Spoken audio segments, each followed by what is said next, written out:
நண்பர்கள் அனைவருக்கும் வணக்கம். நம்ம இந்த வீடியோவில் என்ன பார்க்க போகிறோம் அப்படின்னா என்னடா ஒரு கோன் மாதிரி ஒன்று இருக்குது, ஒரு பேரல் மாதிரி ஒன்று இருக்குது அப்படி தானே பார்க்குறீங்க. இது பேர் தாங்க ஹைட்ரோசைக்ளோன் ஃபில்டர். அதாவது இந்த ஹைட்ரோசைக்ளோன் ஃபில்டர் நம்ம எதுக்காக யூஸ் பண்ணுறோம் அப்படின்னா, போர்வெல்லேருந்து டைரெக்டாக சொட்டு நீர் பாசனத்துக்கு நீர் பாய்ச்சும் போது பார்த்திங்கன்னா இந்த ஹைட்ரோசைக்ளோன் ஃபில்டர் நம்ம யூஸ் பண்ணுறோம். இந்த ஹைட்ரோசைக்ளோன் ஃபில்டர் என்ன பண்ணுவோம் அப்படின்னா, போர்வெல்லேருந்து வரும் பார்த்திங்களா மண் துகள்கள், அந்த மண் துகள்களை இது ஃபில்ட்ரு பண்ணிடும். அதாவது இது ஃபில்ட்ரு பண்ணுது அப்படின்னா, அந்த கோன் டைப்பில் இருக்குது பார்த்தீங்களா, அந்த கோன் டைப்பில் ஒரு சைடு இன்லெட்டு, அதாவது ஹரிசாண்டலாக இருக்குது பார்த்தீங்களா, அது பார்த்தீங்க அப்படின்னா இன்லெட்டாகவும், வெர்டிகலாக இருக்குது பார்த்தீங்களா டாப்பில், அது பார்த்தீங்க அப்படின்னா அவுட்லெட்டு.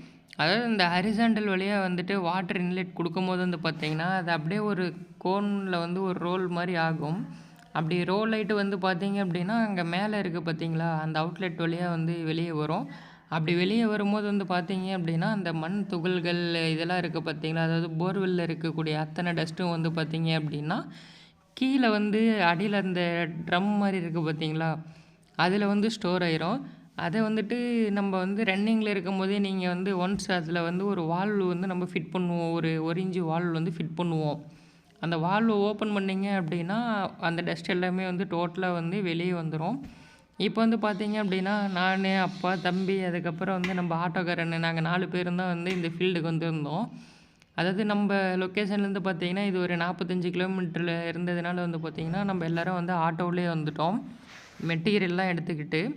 இங்கே பார்த்தீங்க அப்படின்னா, இப்போ பாருங்கள், அப்பா அந்த கிளிப்பை ரிமூவ் பண்ணிட்டாரு. ரிமூவ் பண்ணிட்டு அந்த கிளிப்பை எப்படி லாக் பண்ணுறது அப்படின்னு காட்டுறாரு பாருங்க.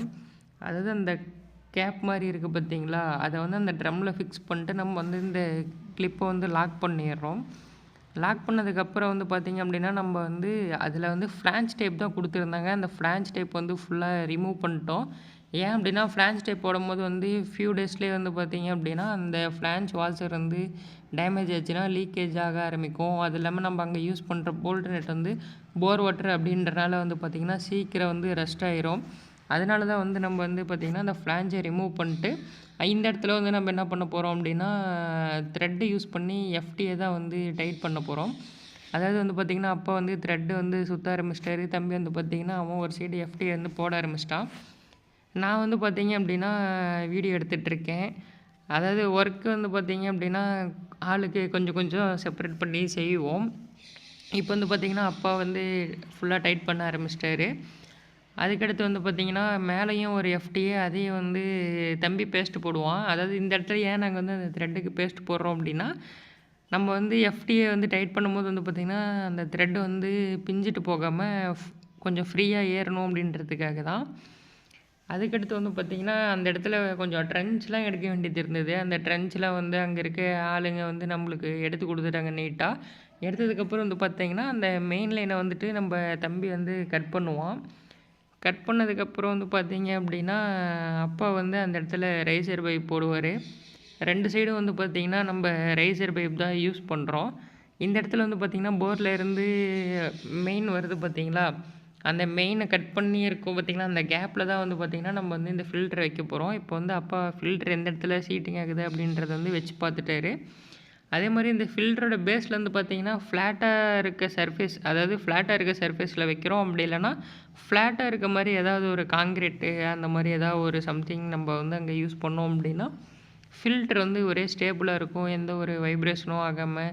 அதாவது நம்ம ஃபஸ்ட் டைம் மோட்டர் ஆன் பண்ணும்போது ஃபுல் ஃபோர்ஸில் வாட்ரு வரும் பார்த்திங்களா, அந்த இதெல்லாம் வராது. இப்போ பார்த்திங்கன்னா எல்லாம் இங்கே வச்சு பார்த்துட்டாங்க ஃபில்டர்லாம் கரெக்டாக எங்கே சீட்டிங் ஆகுதுன்னு.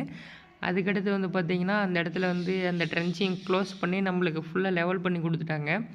எதுக்காக அப்படின்னா, நம்ம இந்த இடத்துல அந்த ஃப்ளாட் சர்ஃபேஸில் இருக்குது பார்த்திங்களா காங்கிரீட்டு, அதுதான் யூஸ் பண்ணுறோம். அதுக்கு மேலே தான் பார்த்திங்கன்னா ஃபில்ட்ரு சீட்டிங் பண்ண போகிறோம். அதாவது நம்ம மண்ணில் வைக்கிறதுனால அது நாளாக நாளாக என்னாகும் அப்படின்னா, மழை பெய்கிறப்ப இந்த மாதிரிலாம் டைம்லலாம் மண் அரிப்புனால அந்த ஃபில்ட்ரு ஒன் சைடாக போகிறதுக்கு வாய்ப்பு இருக்குது. அப்படி இருக்கும்போது என்ன ஆகும்னா, பிவிசி ஃபிட்டிங்ஸ் எதுனா உடஞ்சிரும். அதனால தான் நம்ம ஃப்ளாட் சர்ஃபேஸில் வைக்கிறோம். இப்போ பார்த்திங்கன்னா, ஃபில்டரோட இன்லெட்டில் ஜாயின் பண்ண ஆரம்பிச்சிட்டாங்க. அடுத்து பார்த்திங்க அப்படின்னா அவுட்லெட்டு. அதாவது இங்கே எல்லாமே நாங்கள் வந்து ஃபினோலெக்ஸ் தான் வந்துட்டு யூஸ் பண்ணியிருக்கோம். ஏன் அப்படின்னா வந்து போர் வாட்ரு, அதே மாதிரி போரில் வந்து பார்த்திங்கன்னா மோட்ரு இறக்கியிருக்காங்க. அதோட ஹெச்பி வந்து பார்த்திங்கன்னா அதிகமாக இருக்குது அப்படின்னு சொல்லியிருந்தாங்க. ஸ்டேஜும் அதிகமாக இருக்குது அப்படின்றனால வாட்டரோட ப்ரெஷரும் அதிகமாக இருக்கும். அதனால் எந்த ஒரு டேமேஜும் ஆகக்கூடாது அப்படின்ற ஒரு ரீசனுக்காக வந்து பார்த்திங்கன்னா நம்ம போட்டிருக்க பைப்பு, ஃபிட்டிங்ஸு எல்லாமே வந்து பார்த்திங்கன்னா ஃபினோலெக்ஸ் தான்.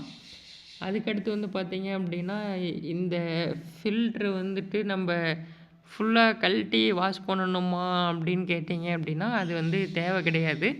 அது வந்து நம்ம நார்மலாக யூஸ் பண்ணுறோம் பார்த்தீங்களா, டிஸ்க் ஃபில்ட்ரு, ஸ்க்ரீன் ஃபில்ட்ரு அந்த மாதிரி ஃபில்டரை மட்டும்தான் நம்ம வந்து கழட்டி வாஷ் பண்ணணும். இந்த மாதிரி ஃபில்ட்ரு வந்து பார்த்தீங்க அப்படின்னா, நீங்கள் ரன்னிங்லேயே வந்துட்டு நம்ம வாஷ் பண்ணிக்கலாம். அந்த ரன்னிங்கில் வாஷ் பண்ணுறது எப்படின்றது வந்து நான் சொல்கிறேன். நம்ம வந்து போர் மோட்ரு ரன் ஆகிட்டுருக்கு அப்படிங்கிறப்ப வந்து பார்த்திங்கன்னா, அதிலேருந்து வர அந்த டஸ்ட்டு எல்லாமே வந்து கீழே இருக்க ட்ரம்மில் தான் வந்துட்டு ஃபுல்லாக ஸ்டோர் ஆகும். அந்த ஸ்டோரான டஸ்ட் எல்லாத்தையும் என்ன பண்ணுவோம் அப்படின்னா, மோட்ரு ரன்னிங்கில் இருக்கும்போதே வந்து பார்த்திங்கன்னா, நம்ம கீழே இருக்க அந்த ஒரேஞ்சு வால்வை ஓப்பன் பண்ணோம் அப்படின்னா, அந்த டஸ்ட்டு எல்லாமே வந்து அது வழியாக வெளியே வந்துடும். அதாவது பார்த்திங்கன்னா, அந்த வால்வு தான் வந்து இப்போ அப்பா வந்து டைட் பண்ணுறாரு. இந்த வால்வு தான் சொன்னேன். அதே மாதிரி மோட்ரு ஆஃபில் இருக்கப்போ வந்து பார்த்திங்க அப்படின்னா, அந்த கேப்போட கிளிப் இருக்குது பார்த்திங்களா, அந்த கிளிப்பை வந்துட்டு நீங்கள் ஓப்பன் பண்ணி ஃபுல்லாக வாஷ் பண்ணிக்கலாம். இதுதான் வந்து பார்த்திங்க அப்படின்னா, இந்த ஹைட்ரோசைக்ளோன் ஃபில்டரோட மெயின்டெனன்ஸு, அதுக்கப்புறம் வந்து எப்படி வாஷ் பண்ணணும் அப்படிங்கிறது, அதுக்கப்புறம் இன்ஸ்டாலேஷன் இது எல்லாமே இந்த வீடியோவில் கொடுத்துருக்கேன். நீங்களும் வந்து உங்கள் தோட்டத்தில் வந்து போர் வாட்டரை வந்து டைரெக்டாக வந்து ட்ரிப் இரிகேஷனுக்கு யூஸ் பண்ணுறீங்க அப்படின்னாலும் சரி, அதாவது வீட்டுக்கே நீங்கள் வந்து போர் வாட்டர் யூஸ் பண்ணுறீங்க அப்படின்னாலும் சரி, இந்த ஹைட்ரோசைக்ளோன் ஃபில்ட்ரு யூஸ் பண்ணீங்க அப்படின்னா, போர்லேருந்து வர அந்த போர் மண் இதெல்லாம் இருக்குது பார்த்தீங்களா, அது எல்லாமே வந்து நம்ம டேங்க்கில் வந்து போகிறத தவிர்க்கலாம்.